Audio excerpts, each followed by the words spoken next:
So we're now in Garden 4, which is the suburban garden. And this garden represents a property where you may be living on the outskirts of town, but you're backing onto the country. And so it's quite a large property, so it's a bigger backyard than the other backyards in the Gosling Wildlife Gardens. And it shows some different features because it's a little larger.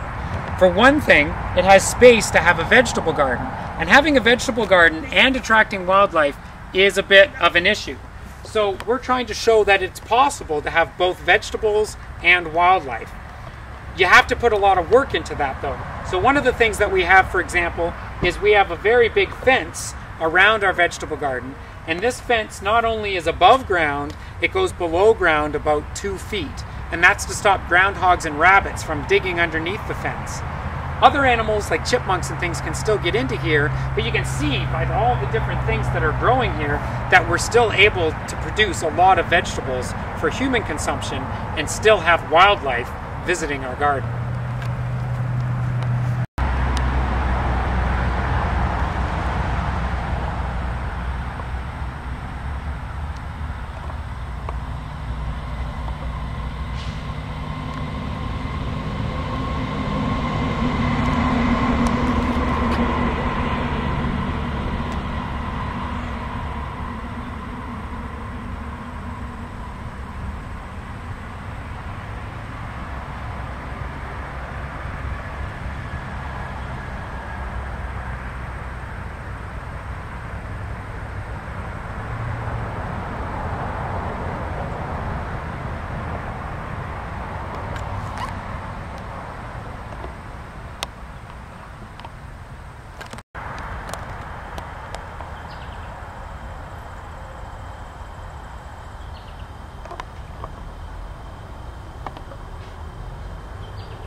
This is a black swallowtail caterpillar, and it's on dill, which is one of its food plants, and this dill is in the vegetable garden.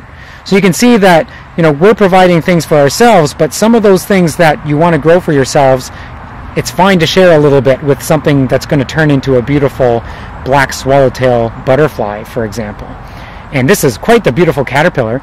And a neat thing about swallowtail caterpillars is they have a special organ on their heads that they use to protect themselves. So I'm going to sort of touch it and see if it'll use its little defense mechanism. There you go. You can see that thing coming out on its head there. Looks a bit like a snake's tongue, and it has a sort of peculiar smell to it that deters predators. And different types of swallowtail caterpillars have this adaptation.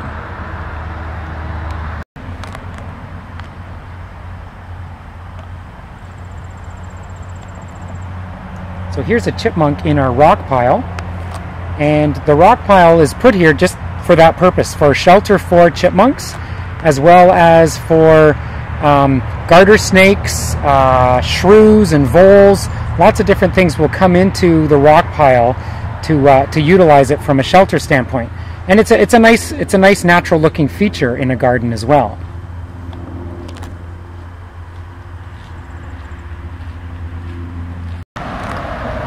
A great feature about the suburban garden is the fact that at the back of it is a woodland.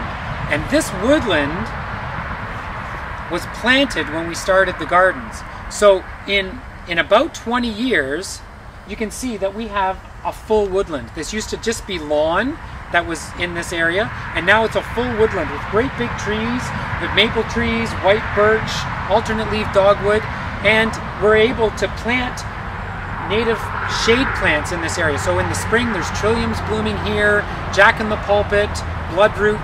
So it's a really great habitat that normally isn't associated with sort of the suburbs, but you can do it. And in as little as 10 to 20 years, you can have a full woodland community in your backyard.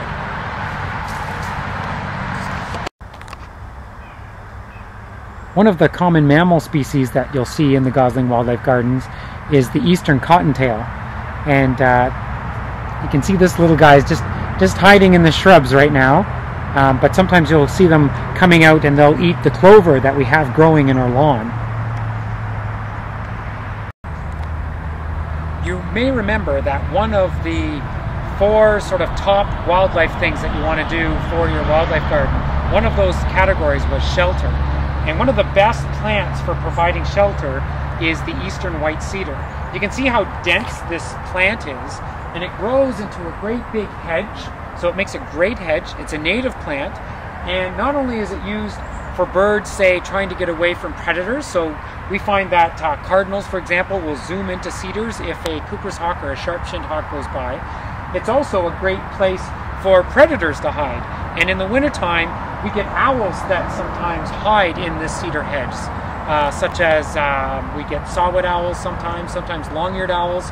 So it's a very good shelter plant to have in your wildlife garden.